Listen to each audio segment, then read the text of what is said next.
کئی 30 سال سے کرپشن کر رہے تھے. تو ایک تو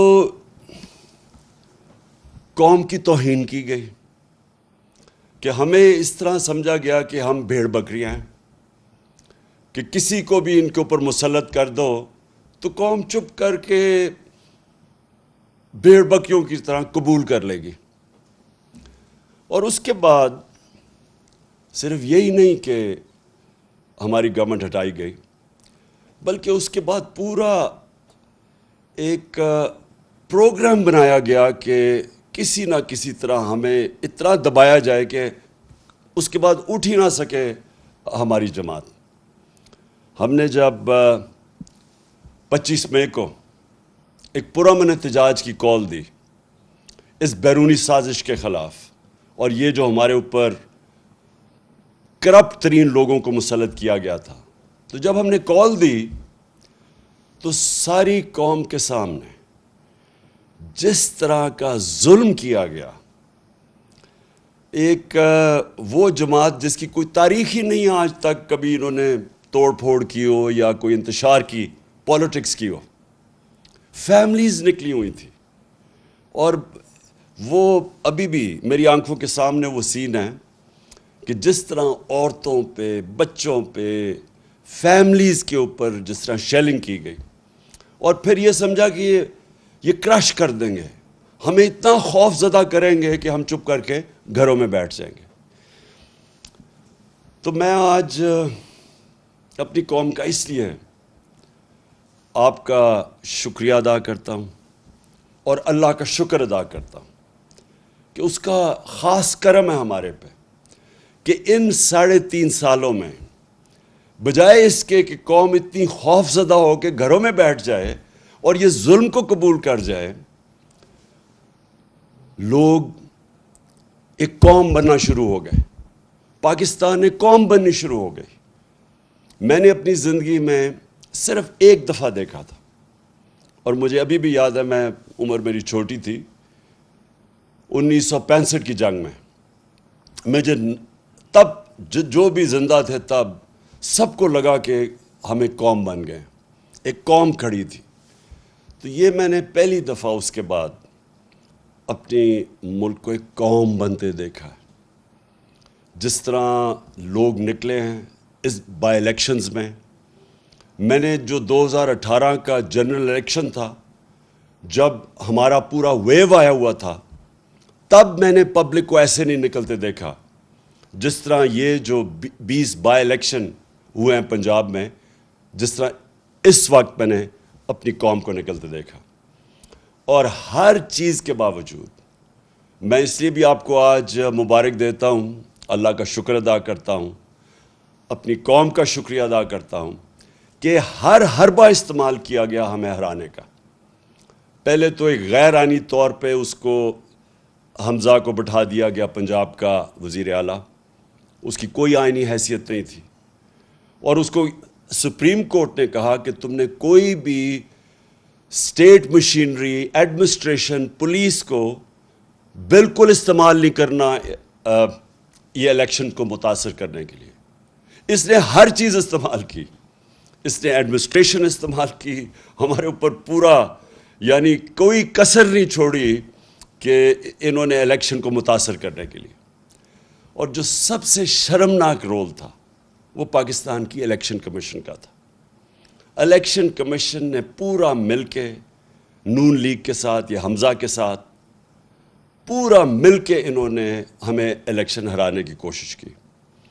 تو یہ ایک معجزہ ہے کہ اس سب چیز کے باوجود صرف کیونکہ ایک زندہ قوم کھڑی تھی، ایک زندہ قوم نظر آئی، جس طرح لوگوں نے پولنگ بوتھس پہ گئے، ہمارے کئی جگہ پولنگ ایجنٹس نہیں تھے، اس کے باوجود جس طرح الیکشن لڑا گیا، میں آپ سب کو سلام پیش کرتا ہوں.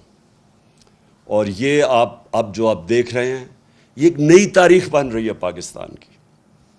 لیکن اس سے پہلے ہوا کیا اس سازش سے؟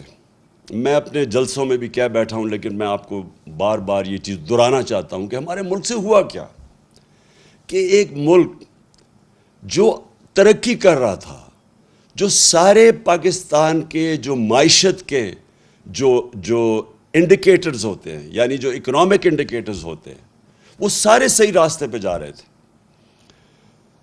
پاکستان کی اکنامک سروے جو اس حکومت کی سروے جو نکلتی ہے، انہوں نے جو جون میں اکنامک سروے نکالی، اس کے مطابق پاکستان 6% اپنی اس کی جو معیشت تھی گرو کر رہی تھی. یعنی ہماری دولت کے اندر 6% اضافہ ہو رہا تھا، اور اس سے پچھلے سال 5.6% پہ اضافہ ہوا. یہ 2 سال جو تھے، 17 سال کے بعد پاکستان نے 2 سالوں میں اس طرح کی ترقی کی، 17 سالوں کے بعد. اور وہ کب پہلے تھا؟ جنرل مشرف کے دور میں. تب کیوں ترقی ہوئی؟ کیونکہ ہم امریکہ کی جنگ لڑ رہے تھے، اور جب ہم امریکہ کی جنگ لڑ رہے تھے تو ڈالرز آ رہے تھے باہر سے. وہ ہم اپنی وجہ سے نہیں، باہر سے پیسہ آ رہا تھا، جس کی وجہ سے پاکستان نے ترقی کی. یہ 17 سال کے بعد اس طرح کی ترقی ہوئی. ہماری زراعت 4.4% پہ اوپر آئی. 4 ہماری جو فصلیں تھیں ان کی بمپر کراپ یعنی ریکارڈ پیداوار ہوئی 2 سال. جو فیوچر ہے پاکستان کا، ٹیکنالوجی کا، ہم نے جو اپنی ٹیکنالوجی کی جو سیکٹر کی مدد کی، 2 سالوں کے اندر 75% ہماری آئی ٹی کی ایکسپورٹس بڑھی. اور ہم جو باقی ہمارے پلانز ابھی آگے تھے، ٹیکنالوجی زونز کو جو ابھی ڈیولپ کر رہے تھے، باہر سے انویسٹمنٹ آ رہی تھی، وہ بیچ میں رہ گئی. لیکن ٹیکنالوجی کی طرف ہم پورے اپنی، کیونکہ نوجوان آبادی ہماری، یہ فیوچر ہے، اس کے اوپر بھی، اس راستے پہ بھی نکل گئے تھے. اور جو سب سے زیادہ ضروری، جو مجھے خوشی ہوئی جس چیز کی، کہ ہم نے پاکستان کے اندر پہلی دفعہ ایک اپنے ملک کو فلاحی ریاست کی طرف لے کے جا رہے تھے. اور وہ کیا کہ ہم نے وہ چیز کی جو آپ اکثر دنیا کے ملک میں دیکھ لیں، ہیلتھ کارڈ، ہیلتھ انشورنس. ایک غریب گھرانے کے لیے جو سب سے تکلیف دہ چیز ہوتی ہے، جو بے بسی ہوتی ہے غریب گھرانے میں، وہ تب کہ اگر بیماری ہو گھر میں اور پیسہ نہ ہو علاج کروانے کا. اور یہ جو بھی، میں بلکہ غریب گھرانے چھوڑیں، سفید پوش گھرانوں کے اندر بھی یہ ہوتا ہے کہ کئی دفعہ ہوتا کیا ہے کہ ایک ایسی بیماری آ جاتی ہے جس کی وجہ سے جو بجٹ ہے ایک خاندان کا وہ اپسیٹ ہوتا ہے، اور وہ خاندان ہی مقروض ہو کے غربت کی لکیر سے نیچے چلا جاتا ہے. تو یہ بہت بڑا قدم ہم نے اٹھایا تھا کہ اپنے لوگوں کو ہیلتھ انشورنس 10 لاکھ روپے 1 سال میں خاندان کسی بھی ہسپتال میں جا کے اپنا علاج کروا لے. تو پہلی دفعہ غریب لوگ پرائیویٹ ہاسپٹلز میں جا کے علاج کروا رہے تھے. تو فلاحی ریاست کے لیے ہیلتھ کارڈ جو سب سے ضروری. پھر ہم نے اپنے جو ہمارا احساس پروگرام تھا، جس کی پوری کوشش تھی لوگوں کو غربت سے نکالنے کی، وہ دنیا کے اندر اس کی پذیرائی ہوئی. ورلڈ بینک نے اس کو دنیا میں جب جو کرونا کے دور میں 4تھا پروگرام دیکھا جو سب سے کامیاب غربت کم کرنے والا پروگرام تھا، پاورٹی ایلیویشن کا پروگرام، 4تھے نمبر پہ ورلڈ بینک نے. اسٹینفورڈ یونیورسٹی کی ابھی رپورٹ آئی ہے کہ پاکستان کا جو احساس پروگرام تھا وہ پاکستان کو ایک فلاحی ریاست کی طرف لے کے جا رہا تھا. کامیاب پاکستان پروگرام. ہم نے 20 لاکھ خاندان کو نیچے قرضے دینے شروع کیے سود کے بغیر، گھر بنانے کے لیے، اپنی کوئی کاروبار شروع کرنے کے لیے، اور پھر کسانوں کو ہم نے دیا قرضے اپنی زمین کو بہتر کرنے کے لیے سود کے بغیر. یہ ساری چیزیں لے کے جا رہی تھی پاکستان کو فلاحی ریاست بنانے میں. اور یہ یاد رکھیں کہ اس دور میں کرونا ہوا پاکستان میں. کرونا جو دنیا کے اندر ایک ایسی بیماری آئی کہ ساری ایک صدی میں ایک دفعہ اس طرح کی بیماری آتی ہے، اور اس کی وجہ سے جو دنیا کے اوپر اثرات ہوئے، ہندوستان میں ہوئے، ایران ہمارے ساتھ ہمسایوں کو. اور وہ دیکھیں کہ جو پاکستان جس طرح اس مشکل وقت سے نکلا، تو وہ بھی انٹرنیشنلی اکنالج کیا گیا. World Health Organisation, World Economic Forum, ان سب نے اس چیز کو تسلیم کیا کہ پاکستان ان 3 ملکوں میں سے تھا جنہوں نے سب سے بہتر اس وبا کے دوران اپنی عوام کو بھی بچایا، بیماری سے بچایا، لوگوں کو غربت سے بچایا، دونوں طرف، اور پھر اپنی معیشت کو بچایا. تو ہم وہ نمبر 3 وہ ملکوں میں سے تھے جنہوں نے سب سے بہتر اس سے نکلے. تو جب پاکستان ادھر کھڑا تھا تب ہماری ٹانگیں کھینچی گئی، تب یہ سازش کی گئی. اور سازش کے بعد جو آج پاکستان کے حالات ہیں، 3.5 مہینے ہو چکے ہیں. سب سے پہلے تو یہ روپیہ دیکھیں کہ 53 روپیہ ڈالر سے گر چکا ہے. ہمارے 3.5 سال میں جو ڈالر کم ہوا تھا وہ 50 روپے تھا، یعنی روپیہ جو گرا تھا 50 روپے 3.5 سال میں. یہ 3.5 مہینے کے اندر 53 روپے گر چکے ہیں ڈالر پہ، یعنی کہ ہمارا روپیہ اور کمزور ہو چکا ہے. اور اس کا جو اثرات ہوں گے، اب ہر چیز مہنگی ہوگی، کیونکہ جو باہر سے اب تیل لیتے ہیں وہ مہنگا ہو جائے گا، اس سے بجلی مہنگی ہوگی. گیس باہر سے لیتے ہیں جو ہم اپنے بجلی گھر چلانے کے لیے، وہ مہنگی ہوگی، اس سے بجلی کی اور قیمت اوپر جائے گی. اور پھر کوئلہ وہ مہنگا ہو جائے گا، تو اس سے ایک اور مہنگائی کی لہر آنے والی ہے. تو یہ سوال یہ ہے کہ جب ایک ملک ٹھیک چل رہا تھا، یہ کیوں اجازت دی گئی سازش کی؟ اور میں یہاں اپنے وہ ان طاقتوں سے پوچھنا چاہتا ہوں جو روک سکتی تھیں اس کو، اور میں نے ان کو یہ آگاہ کیا کہ اگر اس وقت یہ سازش کامیاب ہوئی تو جو سیاسی بحران ہوگا، اس کی وجہ سے جو معاشی بحران آئے گا، یہ حکومت نہیں اس کا سامنا کر سکے گی. کیونکہ انہوں نے تو جب بھی یہ حکومت میں آئے ہیں، انہوں نے تو کبھی بھی معیشت ٹھیک نہیں کی. یہ یاد رکھیں، ڈاکٹر عشرت حسین کی کتاب ہے کہ 90 کی دہائی سے پہلے پاکستان ہندوستان سے بھی آگے تھا اور بنگلہ دیش سے بھی آگے تھا. جب سے یہ 2 خاندان آئے ہیں، ہم ان دونوں سے، ہندوستان سے بھی پیچھے رہ گئے، بنگلہ دیش سے بھی پیچھے رہ گئے. تو انہوں نے تو ملک ٹھیک نہیں کر سکنا تھا، کیونکہ ان کی وجہ سے تو ملک نیچے گیا ہے. اس لیے میں نے پوری کوشش کی بتانے کی بھی کہ ان سے نہیں سنبھالا جائے گا. اور آج آپ ساری قوم کے سامنے ہیں جو پاکستان کے حالات ہیں، اور ان سے نہیں سنبھالے جائیں گے. جدھر آج ہم کھڑے ہیں، ہم سب کو یہ خوف ہے کہ یہ اب مزید اور بگڑیں گے.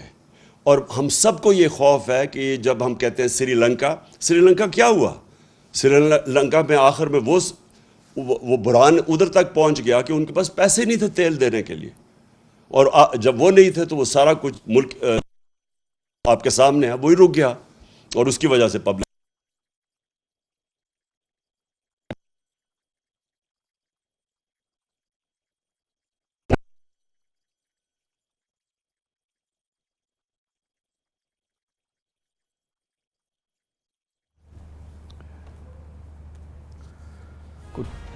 کچھ ٹیکنیکل مسئلہ آیا ہے. عمران خان صاحب تقریر کر رہے ہیں، بیک گراؤنڈ دے رہے ہیں، جو کہ عموماً وہ ان تقاریر میں دیتے ہیں کہ کس پس منظر میں ان کی حکومت کا خاتمہ ہوا ہے اور کس طرح سے ان کی حکومت کا اس پورے معاملے پہ، جس کو کہ انہوں نے کہا کہ کس طرح سے، جبکہ اس وقت جبکہ ملک ایک مجموعی قومی پیداوار اس کی 6% ڈکلیئر ہوئی تھی، یعنی کہ ان کی حکومت کے آخری سال میں، اور جب گروتھ جو ہے وہ نظر آ رہی تھی، اس وقت یہ کیفیت ہوئی جس کے نتیجے میں پاکستان میں جو معاشی ترقی ان کے بقول اس وقت تیزی سے ہو رہی تھی، اس میں ٹھہراؤ آیا ہے.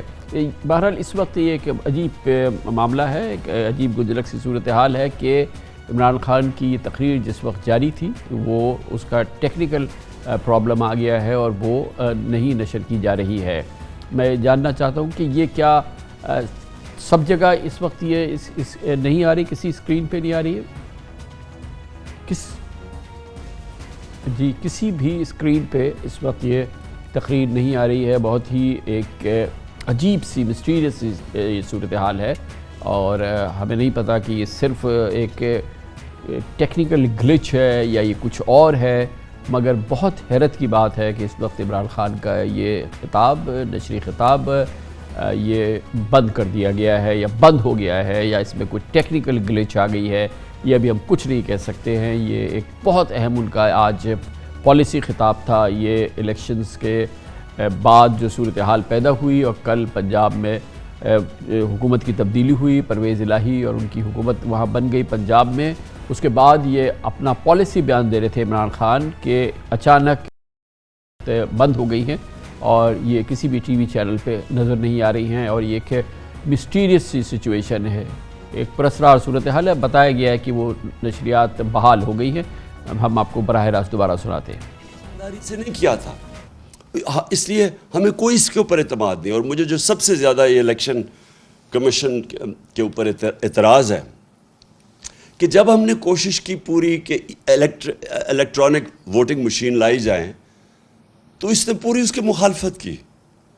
تو ہندوستان میں بھی الیکٹرانک ووٹنگ مشینز ہیں, ایران میں بھی الیکٹرانک ووٹنگ مشینز ہیں, اور جو 2015 کے اندر جوڈیشل کمیشن بنی تھی دھاندلی کے اوپر, جسٹس سیف الملک یا ناصر الملک کے نیچے جو بنی تھی, جسٹس ناصر الملک کے نیچے, تو اس کے اندر ایک ہی چیز سامنے آئی تھی کہ جو ساری دھاندلی ہوتی ہے وہ ہوتی ہے جب الیکشن ختم ہوتی ہے اور اس کے بعد جب رزلٹ اناؤنس ہوتا ہے. تو جب آپ کے پاس الیکٹرانک ووٹنگ مشین آ جائے تو جیسے الیکشن ختم ہوتا ہے رزلٹ آ جاتا ہے, تو وہ ساری دھاندلی ختم ہو جاتی ہے. اور یہی وہ جو این جی او وہ جو کام کرتا ہے الیکشنز کے اوپر, پٹن, اس کی رپورٹ کے مطابق 163 طریقے ہیں دھاندلی کے, ان میں سے 130 ختم ہو جاتے ہیں الیکٹرانک ووٹنگ مشین سے. لیکن یہ الیکشن کمیشن نے پوری سازش کی, سیبوٹاج کیا اور اس نے نہیں ہونے دی الیکٹرانک ووٹنگ مشینز. لہٰذا میری نمبر 1 ڈیمانڈ یہ ہے کہ اگر آگے اب ہم نے نکلنا ہے تو سب سے پہلی چیز تو ہمیں ایک کریڈیبل الیکشن کمیشن چاہیے. نمبر 2,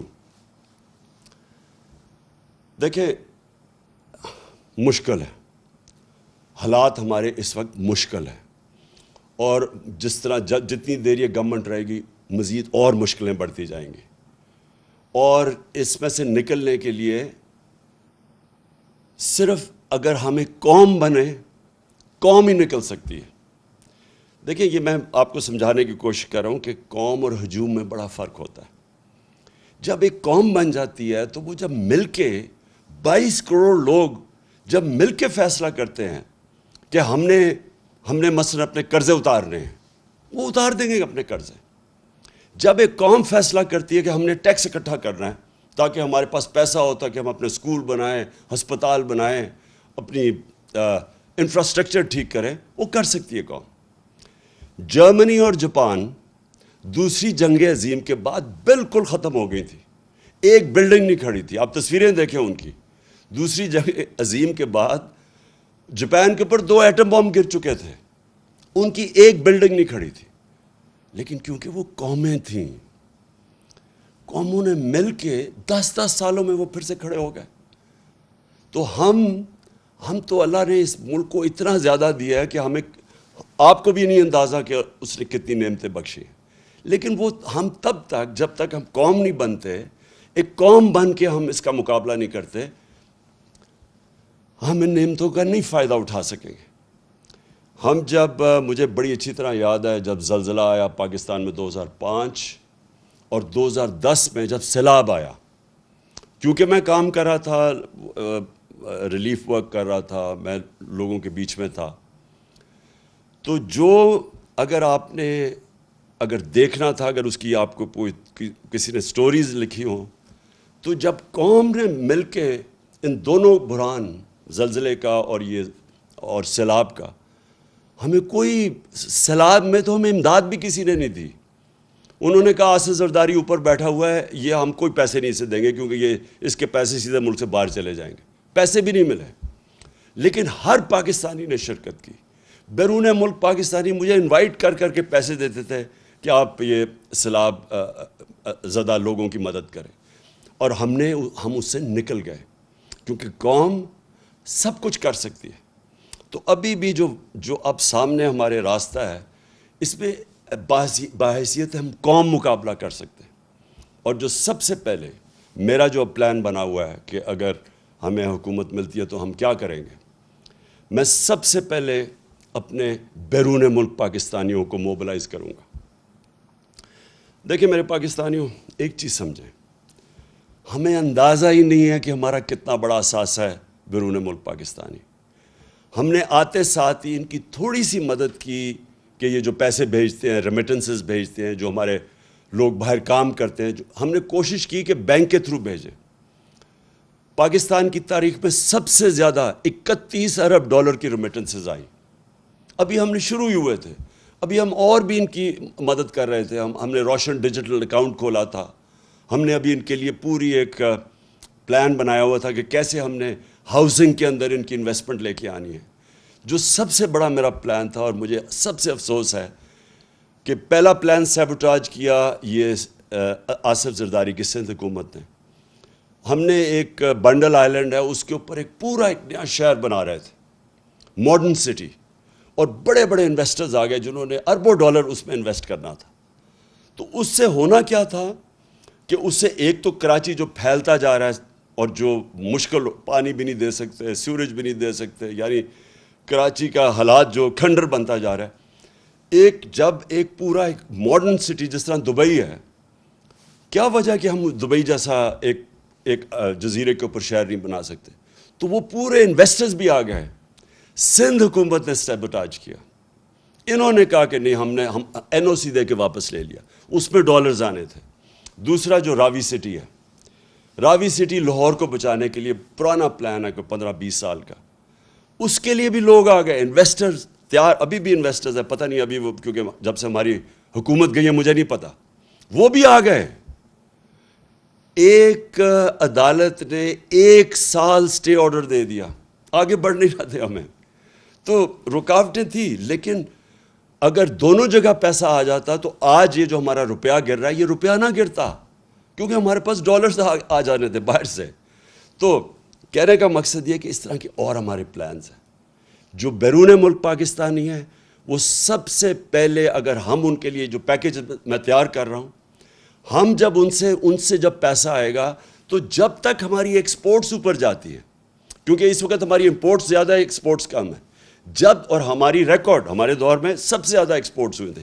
تو جب تک ہماری ایکسپورٹس امپورٹس کے ساتھ نہیں ملتی، تب تک ہم بیرون ملک پاکستانیوں سے ڈالرز منگوا کے تو یہ پورا کریں گے، جو گیپ پورا کریں گے، تاکہ ہمارے روپے پہ پریشر نہ پڑے جو روپیہ گرتا جا رہا ہے.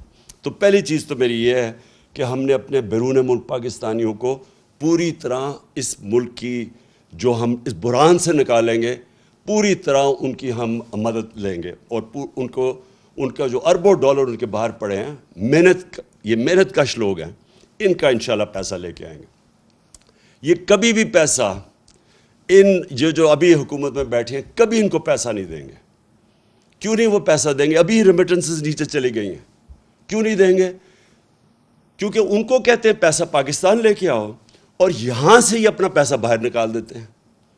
یعنی یہ کس طرح کی لیڈرشپ ہے کہ خود اپنے ان کے اربوں ڈالر باہر پڑے ہوئے ہیں، اور دوسروں کو کہتے ہیں کہ پاکستان میں آ کے پیسہ انویسٹ کرو. کیوں بیرون ملک پاکستانیوں نے اتنے بڑے مظاہرے کیے ان کے خلاف؟ جب ہماری حکومت گرائی ہے، کبھی پاکستان کی ہماری تاریخ میں بیرون ملک پاکستانی اس طرح کبھی نکلے ہی نہیں باہر مظاہرہ کرتے ہوئے. کیوں وہ نکلے ہیں؟ کیونکہ ان کو پتہ ہے کہ ان کی اربوں ڈالرز کی پراپرٹیز باہر پڑی ہوئی ہیں. تو ان کو کہتے ہیں پاکستان پہ پیسہ انویسٹ کرو، یہاں سے پیسہ چوری کر کے باہر لے جاتے ہیں.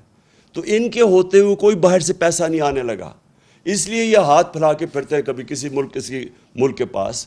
اور یہ واقعی اس قوم کے لیے شرمندگی ہے کہ ہمیں، میرے دور میں جو مجھے سب سے شرمندہ ہونا پڑا کہ جب یہ خزانہ خالی چھوڑ کے چلے گئے تھے. آپ کو پتہ ہے سب سے بڑا خسارہ یہ چھوڑ کے گئے تھے، کرنٹ اکاؤنٹ ڈیفیسٹ جسے کہتے ہیں، 2018 میں. تو مجھے مجبوراً جانا پڑا اپنے دوست ملکوں کے پاس پیسہ لینے کے لیے. تو بڑا شرم آتی ہے، حالانکہ میں 30 سالوں سے شوکت خانم کے لیے پیسے اکٹھے کرتا ہوں، لیکن جب میں پاکستانیوں سے پیسے اکٹھے کرتا ہوں مجھے شرم نہیں آتی، کیونکہ پاکستانیوں کا ہاسپٹل ہے. لیکن جب کسی باہر والے سے، جس طرح مجھے پیسہ مانگنا پڑا پاکستان کے لیے، میں آپ کو یقین دلاتا ہوں کہ یہ میرے لیے تو شرم مجھے آتی ہے، لیکن یہ ہمارے ملک کے لیے برا ہے. وہ پاکستانیوں کی عزت نہیں کرتے. جب جس ملک کے سربراہ جا کے دنیا سے پیسے مانگتے ہیں. اس لیے انشاءاللہ اس بار یہ ہم نے کوشش کی, پلان بنایا ہوا ہے کہ ہم نے صرف اپنے بیرون ملک پاکستانیوں سے پیسہ اکٹھا کرنا ہے, اور ان کے پاس اتنا پیسہ ہے کہ ہمیں کوئی IMF کے پاس جانا نہیں پڑے گا انشاءاللہ. دوسری چیز دیکھیں, پاکستان کا جو سب سے بڑا مسئلہ ہے وہ ہے جس کو انگریزی میں کہتے ہیں رول آف لا, مطلب انصاف, مطلب قانون کی حکمرانی, مطلب کہ قانون کے سامنے سب ایک برابر. اصل میں جو ہمارے نبی صلی اللہ علیہ وسلم کی جو ایک حدیث ہے وہ سب کچھ کہہ جاتی ہے کہ تمہارے سے پہلے بڑی قومیں تباہ ہوئیں, جو طاقتور ڈاکو چوری کرتا تھا اس کو نہیں پکڑتی تھی اور کمزور کو جیل میں ڈال دیتی تھی, اور یا میری بیٹی بھی اگر چوری کرے گی تو اس کو سزا ملے گی. یعنی کوئی قانون سے اوپر نہیں ہے. یہ سب سے بڑی جنگ ہے پاکستانی. میرے پاکستانیوں سمجھ جاؤ, یہ ہے اصل جہاد اس ملک کی.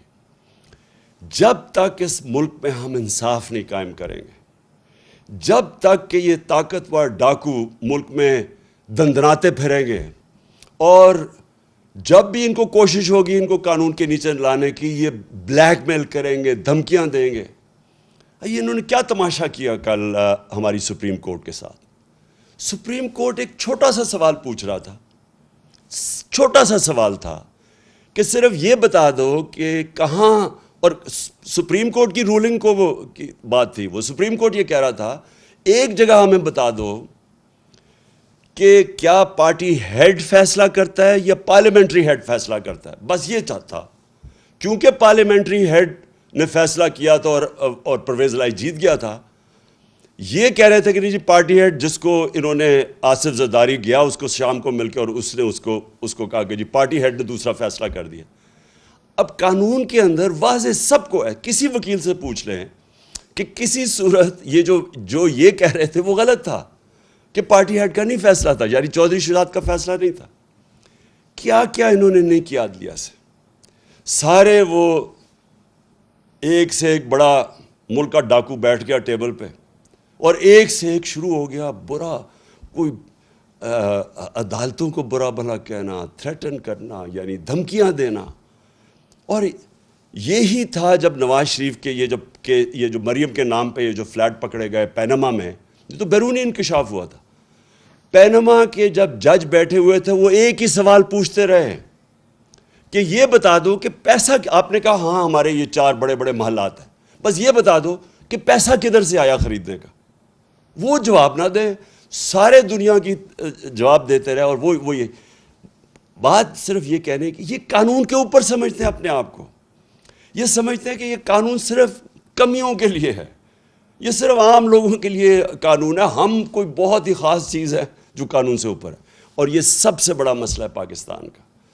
جب تک ہم ان بڑے بڑے مافیاز کو, یہ جو بڑے بڑے کارٹیلز بیٹھے ہوئے ہیں, مونوپولیز بیٹھی ہوئی ہیں, یہ جو ملک کے قیمتیں اوپر بٹھا, جس طرح شوگر مافیا بیٹھ کے اوپر چینی کی قیمت کر دیتا ہے, عوام کو پستا ہے, جب تک ہم ان لوگوں کو قانون کے نیچے نہیں لے کے آئیں گے پاکستان ترقی نہیں کر سکتا.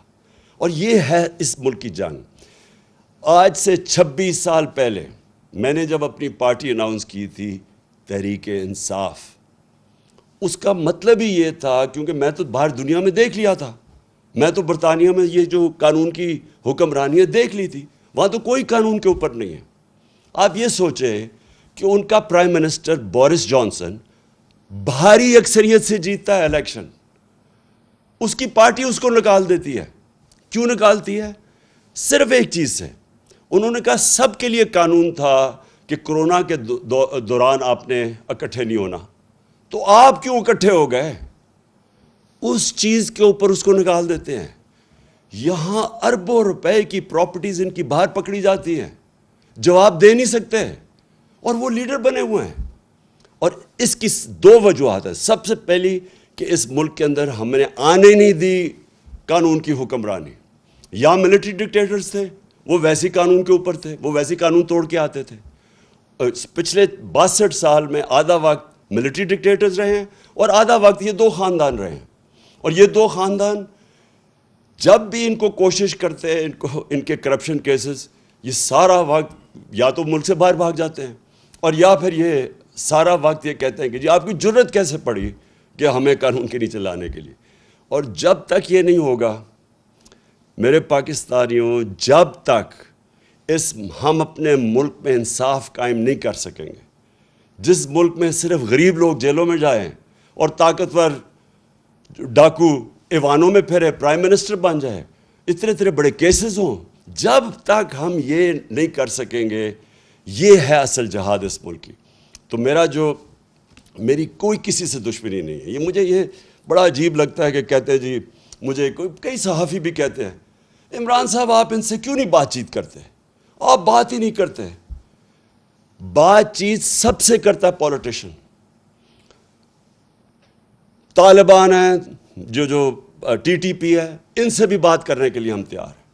ہم وہ جو بلوچستان کے اندر جو سیپریٹسٹ ہیں ان سے بھی بات کر سکتے ہیں. سندھ میں جو کہتے ہیں سندھو دیش، ان سے بھی سب سے بات کر سکتے ہیں. لیکن جس دن آپ چوروں کے ساتھ ڈیل کرتے ہیں، آپ کا معاشرہ تباہ ہو جاتا ہے. میں آپ سے پوچھتا ہوں، کیا اگر آپ کے گھر کا کوئی ڈاکہ مار لے اور آپ کہیں جی آپ اس سے بات کریں، آپ کیوں نہیں بیٹھ کے بات چیت کر دیتے؟ تو وہ تو سارے ڈاکے مارنے شروع ہو جائیں گے. آپ اگر جب تک سزائیں نہیں دیں گے ڈاکے مارنے والوں کو، تو معاشرہ تو چلتا ہی نہیں آگے. یہ ذہنوں میں ڈال لیں کہ بات چیت میری کوئی ذاتی دشمنی نہیں ہے، لیکن اگر ہم نے ملک کو بچانا ہے، اور کوئی ملک آج مجھے بتا دیں، سوئٹزرلینڈ، جو ملک خوشحال ہے، سارے خوشحال ملکوں کے اندر ایک چیز ہے، کوئی قانون سے اوپر کوئی انسان نہیں ہے. اور یہ ہمارے، پھر سے میں اپنی قوم کو بار بار بتاتا ہوں کہ میرے پیارے نبی صلی اللہ علیہ وسلم نے 1500 سال پہلے تقریباً یہ کہہ دیا تھا کہ اگر تم نے تباہ ہونا ہے تو طاقتور ڈاکوں کو چھوڑ دو اور کمزور کو پکڑو. اور یہ ہمارا اس وقت سب سے بڑا چیلنج ہے. اس کے بعد جو اللہ کا حکم ہے امر بالمعروف. دیکھیں، میں نے اپنا ٹائم کتنے 20-25 سال گزارے ہیں برطانیہ کے اندر. اتنا بڑا فرق ہے ان کے اور ہمارے معاشرے میں. دیکھیں، ایک معاشرہ اچھائی کے ساتھ جب تک نہیں کھڑا ہوتا تو اچھائی، برائی اوپر آ جاتی ہے. اللہ کا حکم ہے کہ امر بالمعروف، اچھائی کے ساتھ کھڑے ہو اور برائی کے خلاف کھڑے ہو، برائی کے خلاف جہاد کرو. یہ جس کو کہتے ہیں، جب تک آپ اپنی اخلاقیت کا معیار اوپر نہیں اٹھاتے، معاشرہ اوپر نہیں جاتا. جب ہم اچھے برے کی تمیز ہی ختم کر دیتے ہیں، جن کے اوپر اربوں روپے کے کیسز ہیں کرپشن کے، ان کے اوپر پھول پھینکتے ہیں. جو ملک سے ایک سزائے یافتہ ملک سے جھوٹ بول کے فرار ہوا ہے اور اسے کہتے ہیں جی کو اس کے کیسز ہی معاف کر دو. یعنی جب ہم یہ کرتے ہیں، یا یہ جو چور اوپر آ کے بیٹھ گئے ہیں جو ان کو سزا ہونی تھی، ہم اپنے معاشرے کو تباہ کر لیتے ہیں. جب بھی آپ کوئی ایڈوانس معاشرہ دیکھیں گے، اس میں آپ یہ دیکھیں گے امر بالمعروف. اور پھر جو آخری دو چیزیں یہ ہے کہ پاکستان کو ایک فلاحی ریاست بننا ہے. فلاحی ریاست کیوں بننا ہے؟ کیونکہ دیکھیں، چائنا نے یہ ثابت کیا کہ اگر وہ سپر پاور بنا ہے دنیا میں پچھلے 35 سال میں، تو اس نے صوبے ہیں. ہم یعنی کافی فرق ہے ایک دوسرے سے. اوپر سے شروع کریں، گلگت بلتستان سے چترال جائیں، قبائلی جو پرانا قبائلی علاقہ تھا بلوچستان، فرق ہے، زبانیں بھی فرق ہیں. لیکن ہمارا رشتہ ہے کہ اے اللہ تیرے سوا کوئی خدا نہیں. دیکھیں، یہ جو رشتہ ہے ہمیں یہ مضبوط کرنا ہے. یہ ہے نظریہ پاکستان. اور نظریہ پاکستان جب لا الہ الا اللہ کا نعرہ لگا تھا تو وہ کیوں لگایا تھا؟ کیونکہ جو ہمارے فاؤنڈنگ فادرز تھے، علامہ اقبال اور پھر قائد اعظم، ان کی، علامہ اقبال کا ساری جو آپ پڑھیں، ان کی جو انہوں نے جو ساری اپنی فلسفہ ان کا لکھا، سوئے ہوئے مسلمانوں کو جگا رہے تھے، ایک غلام قوم کو جگا رہے تھے، خودداری پیدا کر رہے تھے. خود ہی وہ صرف یہ بتا رہے تھے کہ غلام بڑے کام نہیں دنیا میں کر سکتے.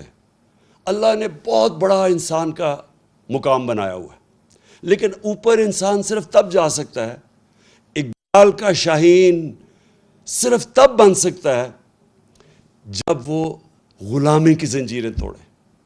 اور غلامی ایک تو یہ کہ جسمانی غلامی یعنی انگریز کی غلامی تھی، اور پھر قائد اعظم نے پاکستان کے جب کیس لڑا تو انہوں نے کہا کہ انگریز کی غلامی کے بعد ہم ہندو کی غلامی نہیں کرنا چاہتے، ہم آزاد قوم رہنا چاہتے. تو دوسرا اس کی غلامی وہ ذہنی غلامی ہے، اور وہ بھی وہ لا الہ الا اللہ وہ ذہنی غلامی ختم کرتا ہے. جو سب سے بڑی زنجیر ہمیں ہماری پرواز کو روکتی ہے وہ خوف کی زنجیر ہے. جو انہوں نے 25 مئی کو ہمارے اوپر جو خوف طاری کرنے کی کوشش کی تاکہ ہم سارے چپ کر کے بیٹھ جائیں گے، یہ سب سے بری زنجیر ہوتی ہے. انسان ڈر کے غلامی بھی قبول کر لیتا ہے. خوف اس کی کیا ہوتا ہے کہ میں مر نہ جاؤں، کہ مجھے مار نہ دیں. میں نے جب پہلی دفعہ الطاف حسین کے خلاف آواز بلند کی تو ساری میری پارٹی آ گئی کہ جی یہ آپ نے کیا کر دیا، یہ آپ کو مروا دے گا الطاف حسین، کیونکہ خوف ہوتا ہے لوگوں کو. لیکن میرا تو ایمان ہمیشہ یہ ہے کہ جب سے میرے مہمان، ہمیشہ سے نہیں، شروع میں نہیں تھا، جب سے میرے مہمان آئے تو مجھے تو یہ پتہ ہے کہ قرآن میں واضح لکھا ہوا ہے کہ جب تک وہ آپ اوپر نہیں لے کے جائے گا جب تک اس کا فیصلہ نہ ہو. تو یہ انسان کو آزاد کرنے کے لیے اللہ نے اپنے ہاتھ میں رکھی ہوئے زندگی موت. پھر دوسرا خوف، میری رسک نہ چلی جائے. اب یہ جن لوگوں نے 25 مئی کو یہ جو پولیس والے اور رینجروں نے جو ربر بلٹس اور شیلنگ کی تھی عورتیں بچوں کے اوپر، ان کو پتہ تھا یہ غلط کر رہے ہیں. ان کا ضمیر تو بتا رہا ہوگا ان کو غلط ہے، لیکن ڈر رہے ہوں گے کہ ہماری نوکری نہ چلی جائے. دیکھیں قانون یہ کہتا ہے کہ آپ کوئی غلط کام نہیں کر سکتے قانون کے خلاف، چاہے آپ پولیس والے ہوں، چاہے فوجی ہوں، چاہے آپ گورنمنٹ سرونٹ ہوں. جب اپنی نوکری کو بچانے کے لیے غلط کام کرتے ہیں، گناہ کرتے ہیں، یہ بھی ایک شرک ہے.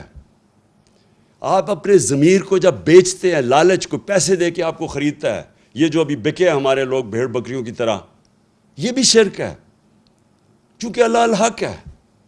اور یہ جو خوف ہے ہمارا کہ جو مجھے کوئی ذلیل نہ کر دے، جتنی میرے خلاف کیریکٹر اسیسینیشن کی کیمپین چلائی گئی ہیں، جتنے پچھلے 26 سال میں انہوں نے میرے اوپر کیا کیا کیمپینز نہیں چلائیں، لیکن ذلیل نہیں کر سکتے کیونکہ اوپر والے کے فیصلے کے بعد ذلت نہیں آتی. اور انہوں نے اتنا پیسہ خرچ کیا اپنے اوپر، آپ کے عوام کے ٹیکس کے پیسوں سے اپنے اشتہارات دیے، عزت نہیں ملی ان کو کیونکہ اوپر والے کے ہاتھ میں عزت ہے. اللہ جب آپ لا الہ الا اللہ کا دعویٰ کرتے ہیں تو اللہ آپ کو آزاد کر دیتا ہے کہ ایک سجدہ جس کو تو گراں سمجھتا ہے دیتا ہے لاکھوں سجدوں سے نجات. جب آپ ایک اللہ کے سامنے سجدہ کرتے ہیں آپ آزاد ہو جاتے ہیں. لا الہ الا اللہ انسان کو غیرت دیتا ہے، کیونکہ جب آپ سوائے اللہ کے کسی کے سامنے نہیں جھکتے تو لوگ آپ کی عزت کرتے ہیں.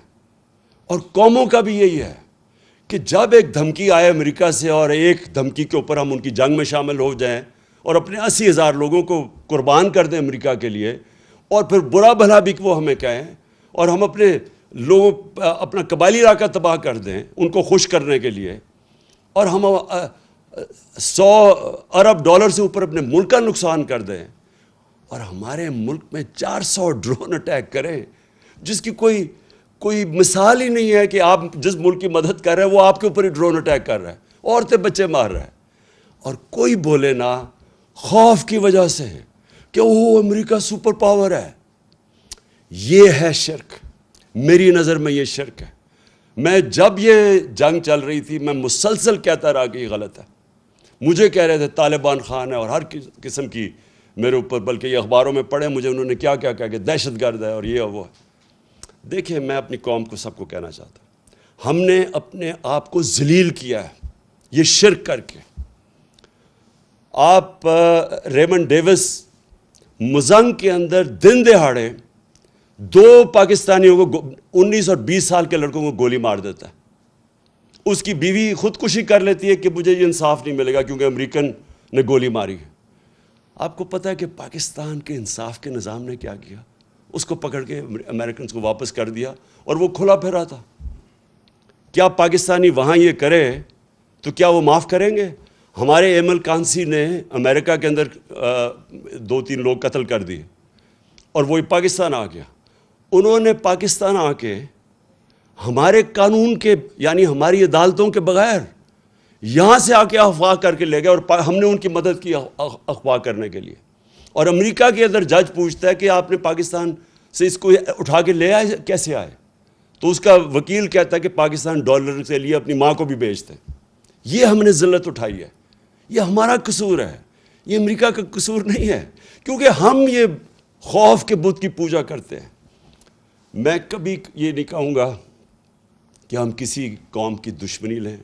میں یہ کبھی نہیں کہوں گا کہ ہم امریکہ کے ساتھ اپنے تعلقات بگاڑ دیں. ہمیں اچھے تعلقات ہمیشہ رکھنے چاہیے. ہم امریکہ سے سب سے زیادہ ایکسپورٹ کرتے ہیں ہم امریکہ کو. ہماری جو سب سے طاقتور کمیونٹی ہے پاکستانی، وہ امریکن پاکستانی کمیونٹی ہے. لیکن غلامی، اس سے بہتر ہے انسان مر جائے کہ اگر آپ نے غلامی کرنی ہے. میں تو غلامی سے بہتر ہے کہ آپ کو مر جانا چاہیے. دیکھیں ہمیں خوددار قوم بن کے رہنا ہے. ہمارے بڑوں نے جہاد کی تھی، جدوجہد کی تھی پاکستان کے لیے. اس لیے نہیں کی تھی کہ آج ہم ایسے بیکاریوں کی طرح پھریں کسی کے سامنے اور جھکیں کسی کے سامنے. تو میں آپ اپنی قوم کو یہ صرف کہنا چاہتا ہوں، دیکھیں لا الہ الا اللہ کو سمجھیں. یہ ہماری قوم کو غیرت دے گا. ہم اپنے پیر پہ کھڑا ہونا سیکھیں. میں یہ جو آج آپ کے سامنے رکھ رہا ہوں، میں اس باری انشاءاللہ بیرون ملک پاکستانی ہوں، ان سے میں انشاءاللہ پیسہ اکٹھا کروں گا تاکہ ہمیں کسی اور کے پاس جا کے ہاتھ نہ پھیلانے پڑے. اور میں آپ کو ایک بات بتا دوں کہ ایک دفعہ ہم اپنے پیر پہ کھڑے ہو گئے اور سیدھے راستے پہ لگ گئے، ہم نے اپنے ملک میں یہ عدالتی نظام، قانون کا نظام ٹھیک کر دیا. یہ طاقتور ڈاکوؤں کو قانون کے نیچے لے آئے، مافیاز کو قانون کے نیچے لے آئے اور اپنی عام لوگوں کی ہم اوپر اٹھائے مشکل وقت میں. میں آج آپ کو کہہ رہا ہوں کہ یہ ملک، آپ کو کسی کو نہیں اندازہ کہ جتنی نعمتیں اللہ نے ہمیں بخشی ہیں، یہ کتنی تیزی سے ہمارا ملک اوپر جائے گا. میں آج آپ سب کا پھر سے آنے کا شکریہ ادا کرتا ہوں. میں آج آپ سب کو پھر سے خراج تحسین پیش کرتا ہوں کہ یہ ساری جو بیرونی سازش تھی، آپ نے قوم بن کے اس کو شکست دی. پاکستان پائندہ باد. ملک کو بحرانوں سے نکالنے کا ایک ہی راستہ ہے اور وہ شفاف انتخابات ہے. پاکستان تحریک انصاف کا ملک گیر یوم تشکر. چیئرمین تحریک انصاف عمران